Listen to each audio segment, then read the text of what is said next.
What's up? And welcome back to Let's Dig Into That, where we embrace the mess, indulge the subversive, celebrate the struggle, and shake the shame. This is a call to connect, permission to be vulnerable, curious, and human. Thank you for being here with us today. Ooh, I liked it. And who's that us? Who's that other voice you hear? She is the prodigy of being polite. She always says her ma'ams and sirs. When she sleeps, she never snores. She dreams of connection as she purrs. It's Jordan, everybody. Jordan. Starting to get a sleep complex. I think I'm talking and snoring, sawing locks. And I am here with my music man with the righteous tan, the generous coach who likes to win the most. Yes. My competitor, JT. That was good. Thank you. Man, I got to bring my game on these better. Talking about you sleeping and not snoring. Being polite. And being polite. I have so many questions. But yeah, I'm excited. Yeah, this is awesome. Thanks for having me in my own home. It's nice. It's warm here. Yeah, let's get right into it because I'm curious about something. Love it. We recorded a podcast the other day, and I was sitting there and I was like, I'm not sure about some of this stuff. Do you ever, after we finish recording, go, instantly... Hungover? I don't know if I should have said that. You shared with the world that you were born with a pube. Okay, that's twice now. So you're absolutely right that came out of my mouth. And, yeah, when we rap, there is a moment of oh, all right, well, that's done. And so, but you're right, there's a sensation of, I'm going to say it, a vulnerability hangover. Yeah. Of I exposed some pieces of my truth, because there's no denying that's a fact, but it's not a fact everyone needs to know necessarily.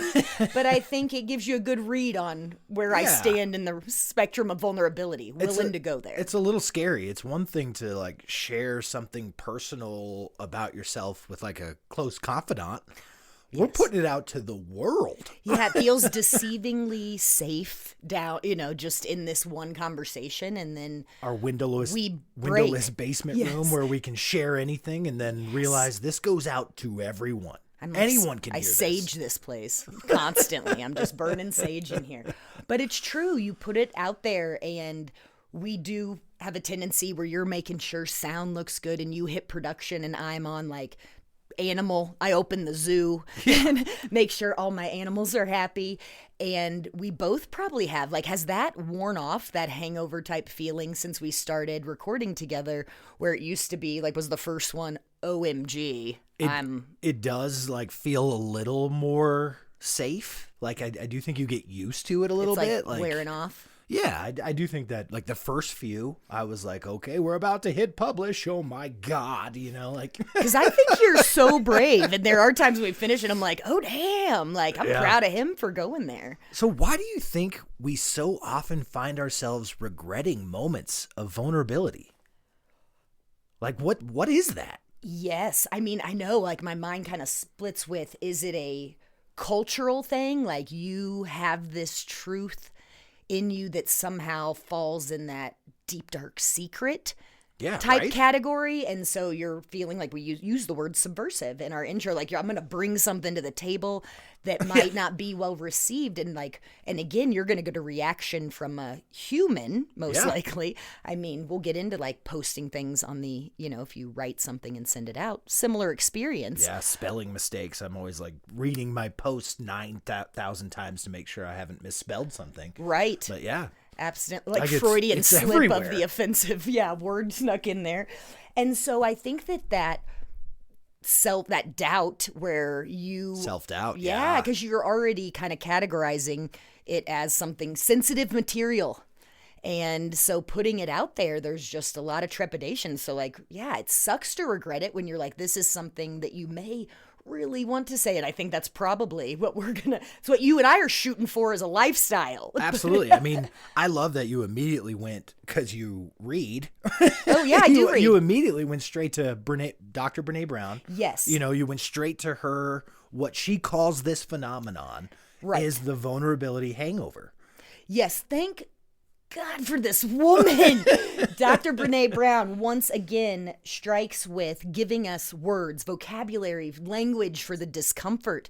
And it's huge as opposed to I feel ick, to be able to designate. So may I share a little Please. on that? So Absolutely. vulnerability hangover, characterized by those feelings of shame, guilt, that regret you mentioned, and fear that usually occur in the aftermath of taking an emotional risk. So a temporary state of emotional self-doubt after being vulnerable with a person or a group. That's so interesting because, like, I think of having the courage to be vulnerable as a really positive thing, but our body has a negative reaction to it. Like, what the hell it's is great that in about?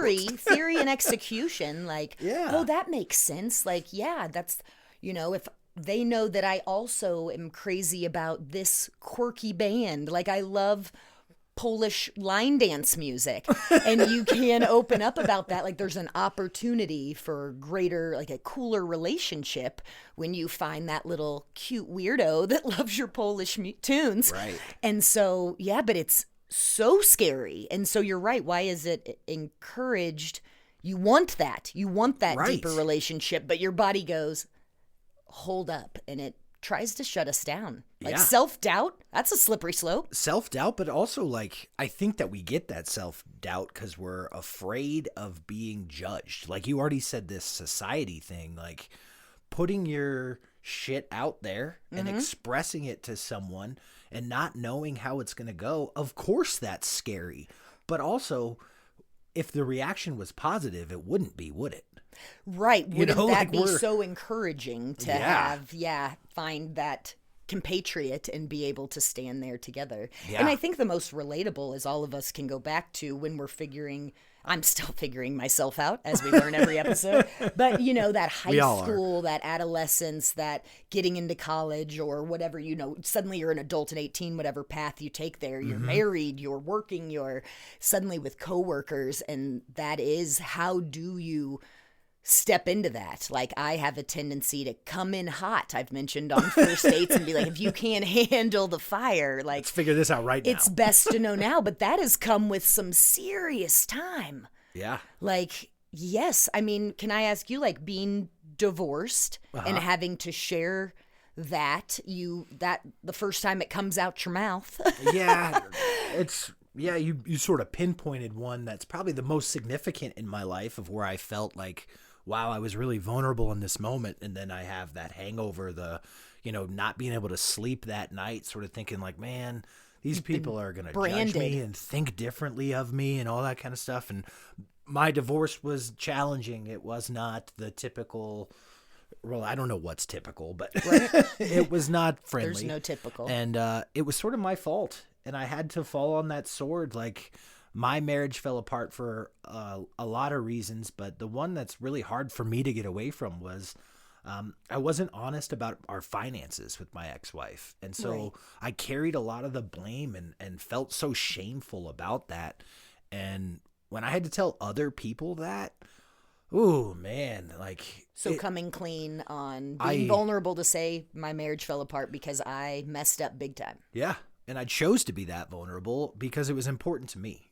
Dishonesty had been a problem. You committed to a new path. I committed to a new path because I really wanted to better myself from the mistakes that I made. I mean, we make mistakes. We're all going to fail. You have to learn from them. And so that's what I was trying to do. But I would be lying to the world if I said, man, it was almost like some of those people, especially meeting new people, and they would ask the question of like, oh my gosh, I'm so sorry. How did that happen? And I would tell them honestly. I'd be like, well, that person. Don't waste your sorries on me. They're done. Like, that person's not going to be a part of my life. I just scared them away. Well, and even the D word, I mean, you went for it, and that is a very, interesting, like a cool perspective of, not cool, that was the wrong word. See what I tried to do? But it is that you kind of challenged yourself. I think that's very inspiring. Challenge yourself to be like, I'm going to own this truth and then take it or leave it. Well, I chose and I'll know where we stand. Well, exactly right. But I also chose that route because I believe being vulnerable is one of the best ways to grow and move forward. And so I knew it was going to be hard, and I knew it wasn't going to be fun, and that people were going to think of me differently. But it was I made a commitment to myself to try to be a better human being than I was in that moment. And there's power in that. And it unfortunately comes with the vulnerability and the aftershock of it sometimes.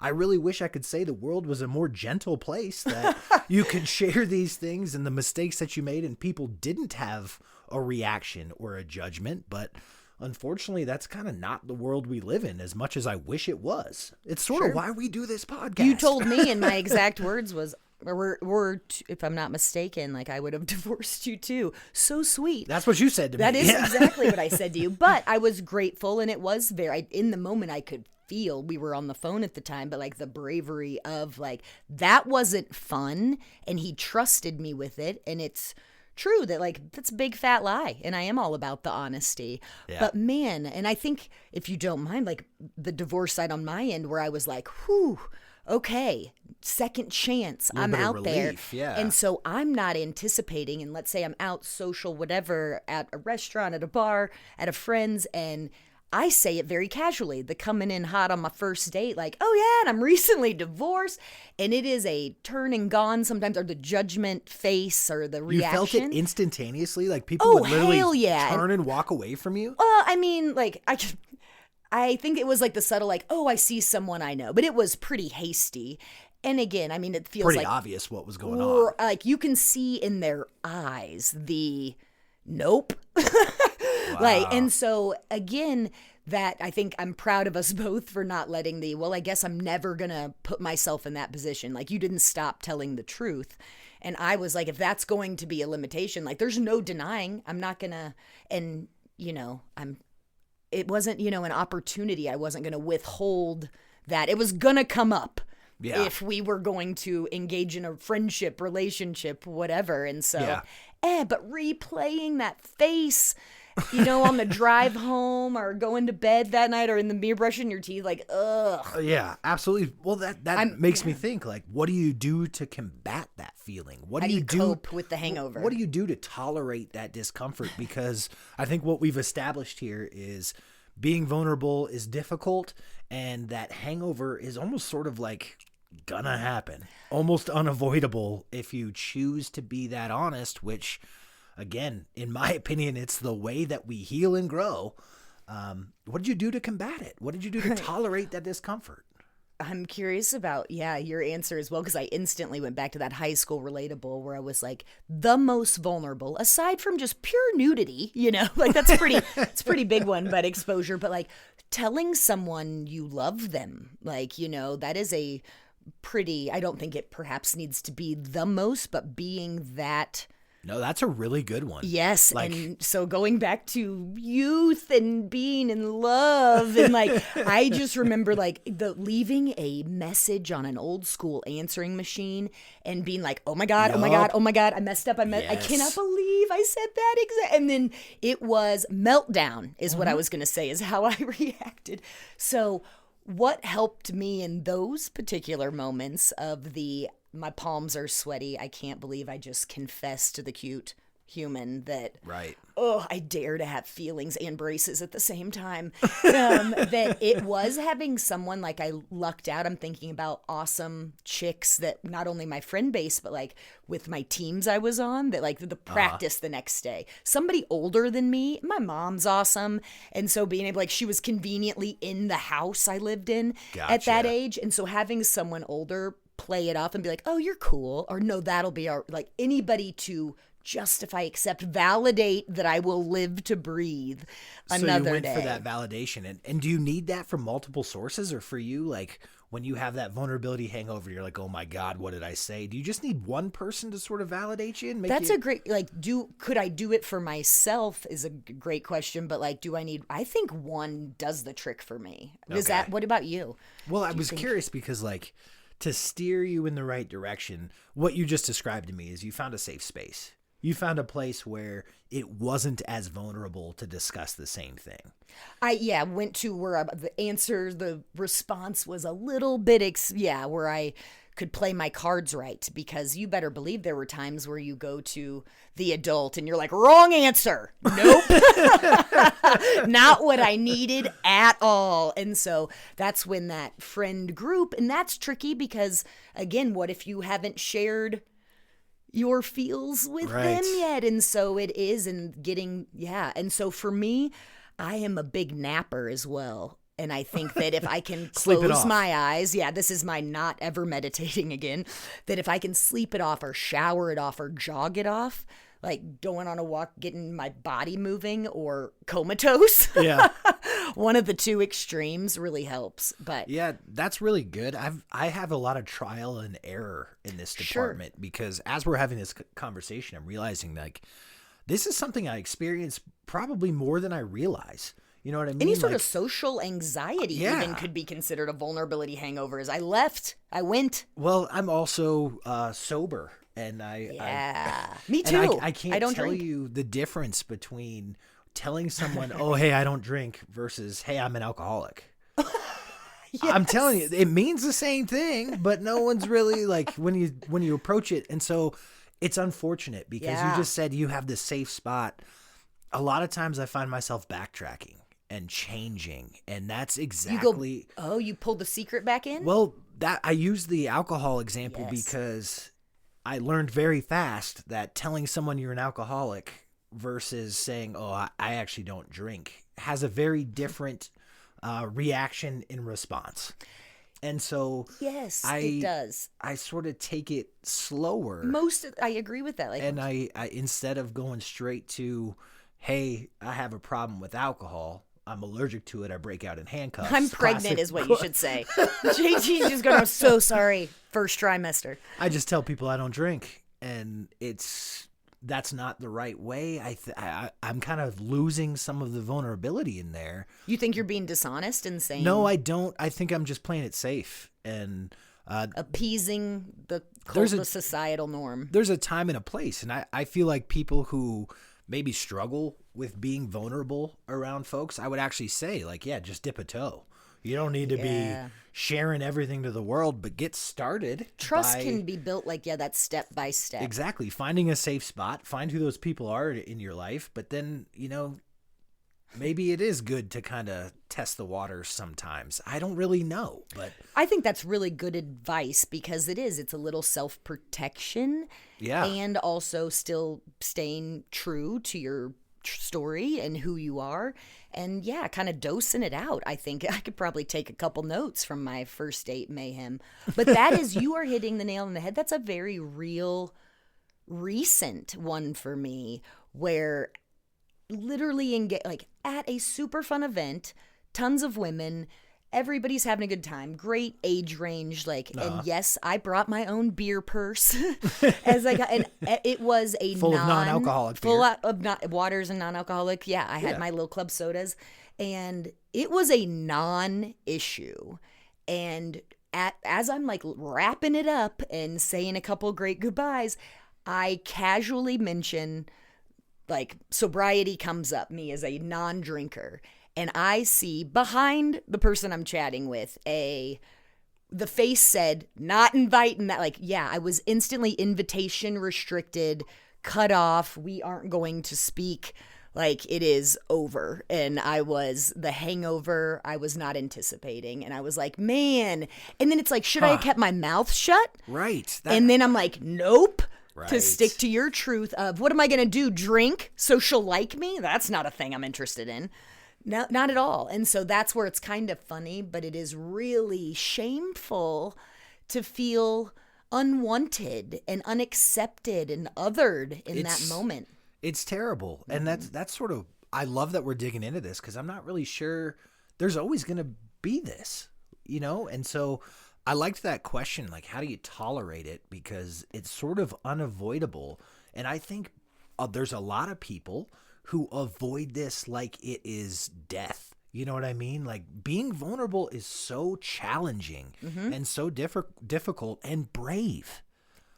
And so I think we have to frame it as I think everyone can understand and has felt this what do we do to do a better job? And the only things I can really think of is that sort of dip a toe. But I can tell you one thing that I've done, and it has like, I don't know, maybe a 50% success rate. Okay. But We'll take those my numbers. newfound, like, I am a beacon of honesty life where I just want to make sure that I am not misleading, manipulating. One of the things that I'll do is if I get that feeling, if I'm like, oh man, I'm worried I overshared, I'll call that person. I basically double down in the vulnerability. And I felt this. Did you feel this? Were we both feeling it at the same time? exactly. Oh, And- you are so brave.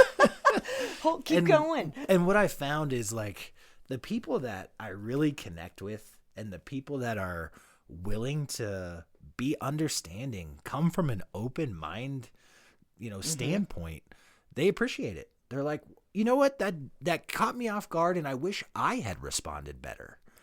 Right. And I then think there and then is I a get lot that, of regret. And then I get that validation sometimes because I think that's also true is like, I think of my mom. My mom will tell you she can't hide it. Her face says it all. And a lot of times she's going to react initially and feel much differently. Oh, she calls you back. And an hour later and be like, hey, I was really worried that like my eyebrows went up. Congratulations is what I meant to say. Exactly. And so I have had a little bit of success, like doubling down and acknowledging the awkwardness of like, hey, I said that and it seemed to make you uncomfortable. Do you think that there's a chance that is a hangover behavior of drinking days that you were like, okay, so last night we finished that bottle and I told you some stuff. Absolutely. Because And everybody makes those phone calls. yeah, again, you're just jogging more and more vulnerability hangovers in my life. But Red Rocks, Yeah. had way Great too. music venue, one of the top in the world Yep, in Colorado. I'm there with my Incredible buddies, outdoor. Guys and girls, and one of my best friends from life, who's a girl. We're both single Oh, at God, the what time. happened? I don't even remember the opening act. I had way too much. I was having a good time before the concert even started, and when I sort of came to in my own skin, we were just face to face, kissing, making out at this concert. And this, like, That's not a you move. oh, That's no. hilarious. And I like came to and was like, oh my gosh, I miss Band of Horses. Like, what is that's the happening band. here? And, I thought something. the rest of the concert was a little uncomfortable. And then the next morning, I'm like, you know what? I'm just going to give her a call. And I call her and she's like, yeah, we're just never going to talk about it again. It didn't happen. And that made me feel better. Yeah. That just didn't happen. But yes, I do think that that's probably a leftover drinking habit. Like I'm gonna clean that up. Let's clean or this see up how right now. messy it is Right. before I Get a commit to the vibe. clean. Oh my gosh. This episode of the Let's Dig Into That podcast is brought to you by... You've read the books, journaled, even consulted your therapist, but you can't bring yourself to say the words out loud to another living human, at least one not on the payroll. There's no denying vulnerability is the rage. Everyone seems to be owning their truth, flexing their authenticity, and loving the results. You sense a trap. If you don't trust the glowing reactions and positive growth, test drive your truth with Acceptance GPT, the latest in AI emotional technology. Simply type in your deepest, darkest secrets, childhood traumas, and outlier passions, and Acceptance GPT will provide you with the safest and most effective words to present the distinct nuance of you. Turn freaky into offbeat with a click. Acceptance GPT, just the words you're looking for. Not a real product. ChatGPT does the same thing. I'm flashing back to meeting ex-sister-in-laws, and one was at Red Rocks, and the other one, you're very well aware of that story. Neither went well. And Your because, ex-sister-in-laws. well, and Your again, I ex-husband's think sisters. it's, yeah, and Okay. the punchline of both of those experiences, which I can elaborate, is I was very honestly, Jordan, vulnerable.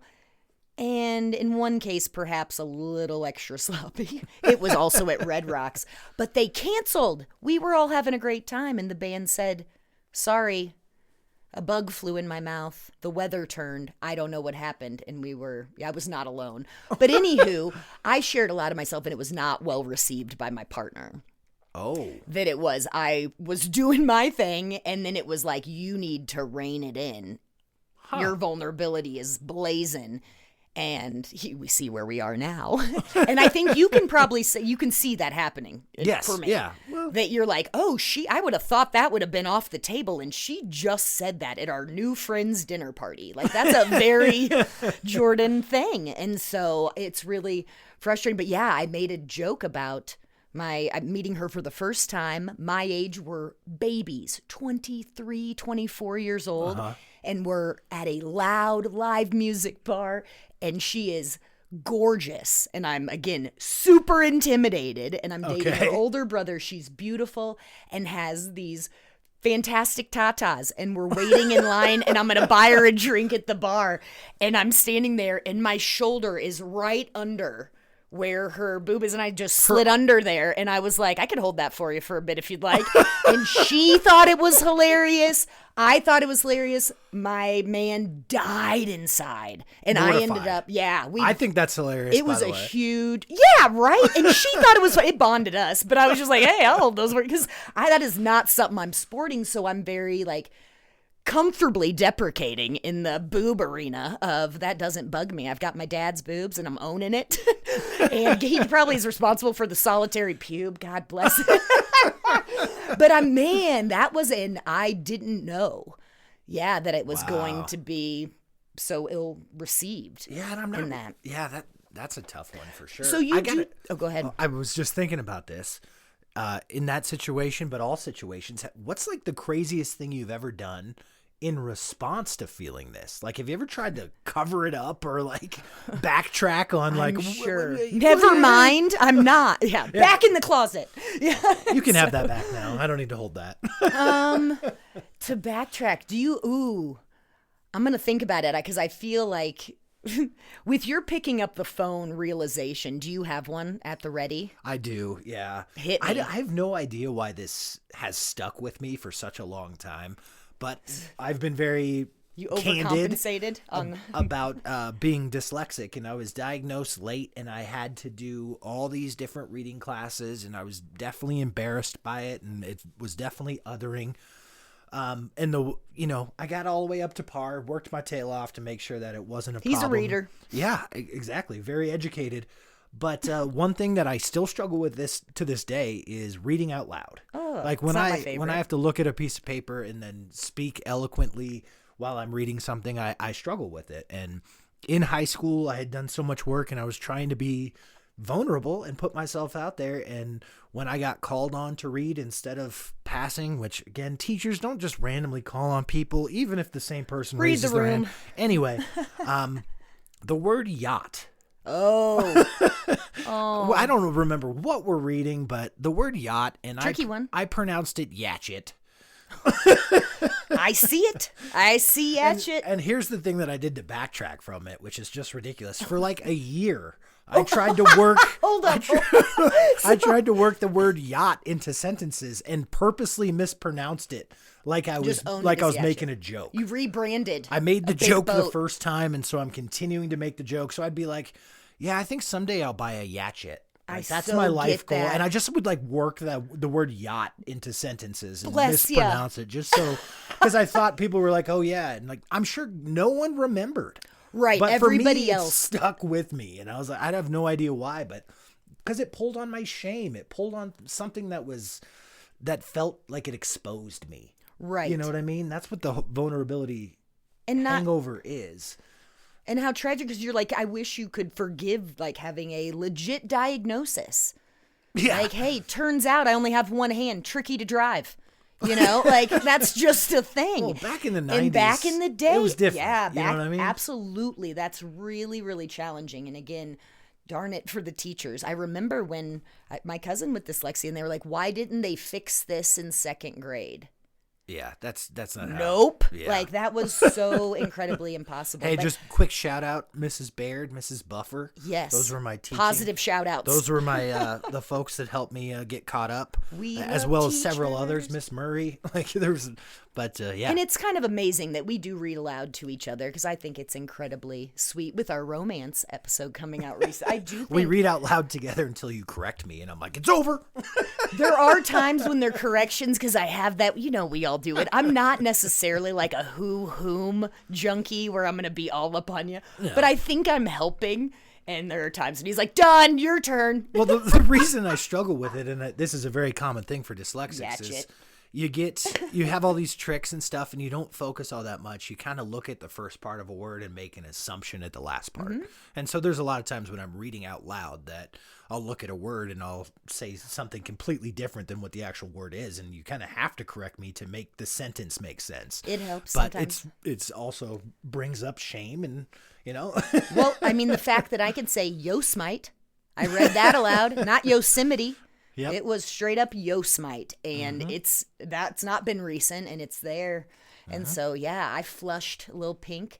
Do you think that men and women experience the hangover differently or vulnerability? Because, I mean, you could argue, like, I would think if I was being super general that, like, women might be more vulnerable than men. Yeah, I do think that there's probably differences for sure. And again, speaking in massive generalizations. With the he represents. Yeah, I do think men tend to be a little bit less vulnerable than women.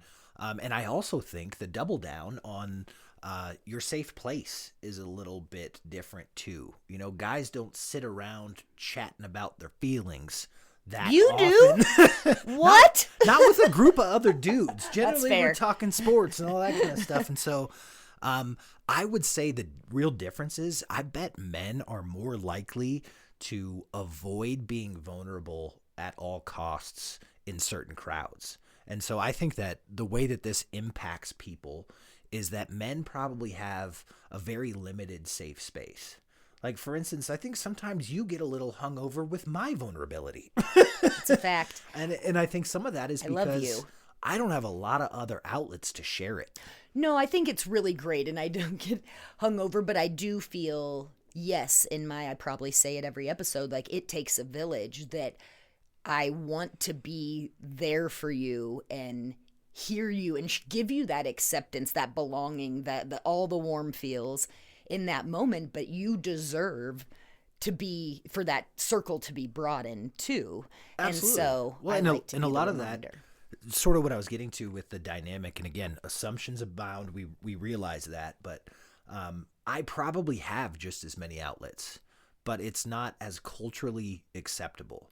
Like, my friends are pretty tight feelers, like we're different kinds of guys, and I could probably pick up the phone and express some of my concerns and my emotions to my friends, but I feel uncomfortable about it, and so I don't. And that's where I really think the sort of the encouragement of is like, as much as I could do that, my friends would be responsive. I just it feels like they wouldn't be, and so I don't. Right, and they would be. You're absolutely right, because every single time we're together with your sweet bros. But they're like, man, I so meant to call you. I really wanted to call you. And there's hugs, and there is a massive exchange, but there is something with that proximity is real. Time, like there's this, that trust. Yeah, there's this sort of illusion that, like, they don't have the time for me to talk about my issues. Because you run the risk again of being vulnerable and getting shut down, of I don't have time to chat right now. And you're like, well, son of a gun, forget it. I'm going to put that secret back in the closet and leave it there. Yeah. And so that's really tricky. But what about in the rooms, like with not drinking in recovery, in treatment, in AA? Like, is that a perfect place to just be so vulnerable? And they obviously are not fans of Hangover in general. I think that the anonymity that comes with the program is ultra important, and that's one of the main reasons. Right, so to people allow have the ability to opportunity for and look at what's happened.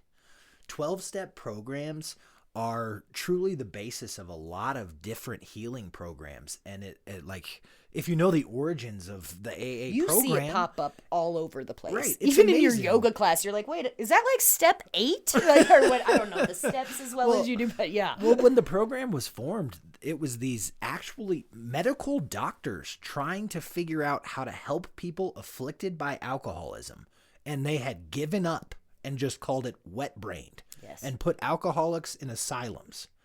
Then the alcoholics started talking to each other That's how it all started. Yes. With vulnerability. That's how healing and growth from alcoholism was invented.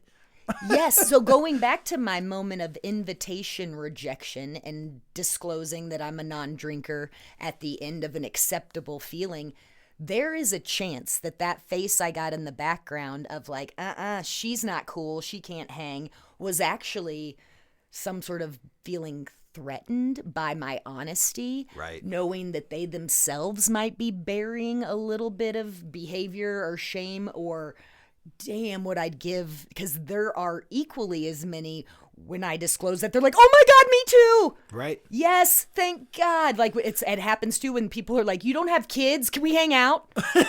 Because all of my friends have babies, and that's wonderful. But absolutely, like, it's tricky. I think that that's an important thing to realize, that this vulnerability hangover that you feel after putting your, something that feels like it's exposing you out into the world. One of the reasons that you're feeling that is because you're making a lot of assumptions about how other people think and feel. And so one of the things that I've always done to combat it is, hey, now I take just a step back and realize I don't know how that actually made them feel. You know what I mean? When I'm sitting there in my head, not being able to sleep that night, thinking like, oh man, I overshared, shouldn't have said that. A lot of times I just go, hey, I don't know how they felt. And then I fall back on something that's so meaningful to me and realize you spoke your truth. That's what's important. Don't assume how they interpreted it. And most of the time, my assumption is wrong. It is my own anxiety, my own insecurity that is actually manifesting the feeling. I agree with that. And then how do you cope when you get the like straight up verbal, physical response? It's super hard. It truly is. But my approach is sort of straight on. I'd rather go to the person and be like, man, I didn't mean to upset you. And if that makes you uncomfortable, like, we don't have to talk about that. And that's for people who I really feel connected to.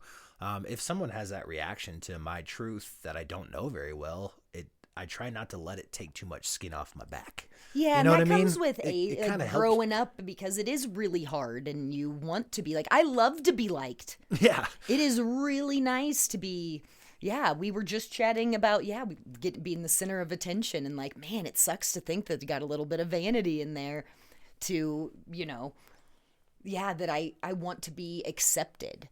Yeah. And it's Absolutely. It's big. And so it is clutch to personal growth. You think you have to be vulnerable? That's kind of the vibe, or how would you describe that? I really do. Because a lot of times the things that we keep close, that we're unwilling to share, that we don't want other people to know about us, are the things that would actually be the things that we need to grow and learn from. A lot of times we try to hide our mistakes, and a lot of times we try to hide our wrongdoings, when in reality, the only way to heal and move on from them is to face them head on. And so, yes, I do think it's absolutely clutch to be vulnerable, but it's not the norm. And I don't know if it's society. I don't know what creates this. I think culture plays a part. Oh, big time. But at the same time, I don't have the pinpointed reason why, but shame. That's why in our intro we have shake the shame. If you put it out there to the world and realize that there are people that accept you despite these mistakes you made, because guess what? We all make them. Well, and not even a mistake. That's how you heal and grow. And I'm not calling your truth a mistake. Yeah, that's absolutely one part of it. But if you're like, this is who I am, this is what I love, that is something you can't deny. Absolutely. And as great as you were, we pretended that epiphany of vulnerability being bravery and courage, that we do have to, again, credit to our queen in the house, Brené Brown. Absolutely. And she mentions that even when they don't go well, that vulnerability is the birthplace of courage, of empathy, joy, creativity, and belonging. Yes. And so worth it is the punchline there, right? Right. Because I want to be, this has inspired me to be like the liberator. When somebody wants to wave their freak flag, I'm like, I see you, boo. Absolutely. I see you. 100%. I want to be that one person of acceptance and squash the hangover. I think that that's exactly what it comes down to, is like, we hold the things that we are shameful of about inside. And when you share it with someone and they accept you for it, it's actually like one of the best feelings in the world. Right. That's and if you the money. if you don't even try, like you're missing out on that. Don't overthink it. I'm with you there. I'd rather have speak my truth Mm-hmm. and have 9 out of 10 people disown me and think differently of me. But the one person who accepts me and I create that incredible bond, like lifelong bond with, because I was vulnerable and they responded to it, I'm okay with that. I think the pro outweighs the negative. Yes. Truly. Mm-hmm. Yeah, because if it is, I mean, the hangover, that vulnerability, if the info comes out accidentally, we didn't even get into that, or intentionally, worth it. Like that squeamish, that ick, that oversharer's cringe that you feel is a sign of you're gonna, find your niche. Stay true. We give you permission to be yourself. Yes, absolutely. Just to sort of close it out on a good question for you. What's the advice that you'd give to someone who's like maybe experiencing this and kind of coming to terms with what they're feeling? Like, what would you tell to someone who's in the midst of or is starting to like comprehend, like, I'm feeling this ick because I was vulnerable? What's the advice you'd pass along? It's interesting because I think I just said the overthink comment, which came from you, and that's a very me kind of sentiment. But I think the self-compassion has to be, because it's real. What you're feeling is of value and matters, and it's beautiful and it means something, and it's freaking K. Right. And so to be gentle and compassionate with yourself, which I suck at, just to go on record, and say, to get yourself, to allow yourself to think about stepping into that, because it is, you're right, the high that comes from, oh man, I said it and they love me. Yeah. Like, that's the best. That's the money right there. I agree with you. What's your advice? To sort of expand on that, very similar. I actually think that this feeling is a sign that you're on the right path. Ooh. Like, I really do think that what you're feeling when you have a vulnerability hangover is being pulled away from or towards your authentic self. Like, I think this is a pretty good gauge. And the words we're using of bravery and courage being associated with it, that shit makes you stronger. Exactly right. And so gets a little easier. You do, It does, but I guess what I'm trying to say is, if you have a good understanding of the person that you are or the person that you want to be, it gives you a reference point.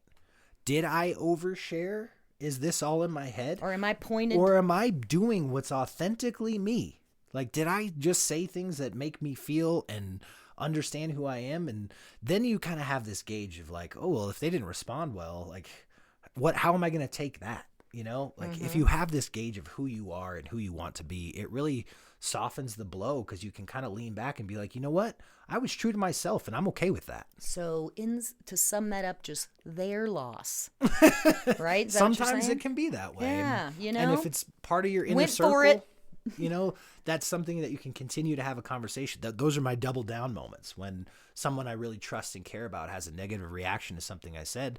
That just inspires more opportunity to have a conversation, because I'm already in my safe spot, and then it is sort of a litmus test for new folks on, okay, I was true to myself. I'm okay with that. Their reaction, I'm not going to let that affect me, because I was being me. Does that make sense? Exactly. Awesome. It does. Well, this was killer. am exhausted. It's the most talking I've done all week. Man, their loss. That's what I'm saying. No, but liberate. Be there.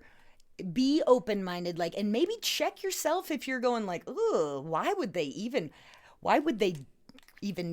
put that out there? Think about putting that out there and be so forthcoming, think about why you're reacting that way. Like, what? When someone's sharing something vulnerable with you, it is an opportunity to connect. And we are all hardwired to connect.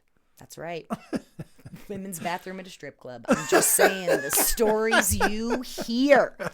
We met that amazing scientist that said, I love approaching people. I was kind of weirded out slightly, but in the hot springs. in the hot springs, which can be very social. Everybody's in a relaxed mode. Yeah. And saying, like, what's something Good you've frequency. never told anyone else? Wasn't that their question? Yeah. Yeah. And said the responses have been, I'm sure, book worthy. Like, absolutely incredible. That's pretty cool. But yeah, that's a I vulnerable. had forgotten about that. Yeah, I was like, whoa, vulnerability. And you're in swimwear, hopefully, maybe. Yeah, there you go. So, well, thank you for this. I really No, appreciate this the was chat. really, really awesome. I really appreciate this conversation. So, All right. All right. Well, I'm Jordan. and I'm JT. Until next time, Be brave, beautiful friends. be yourself.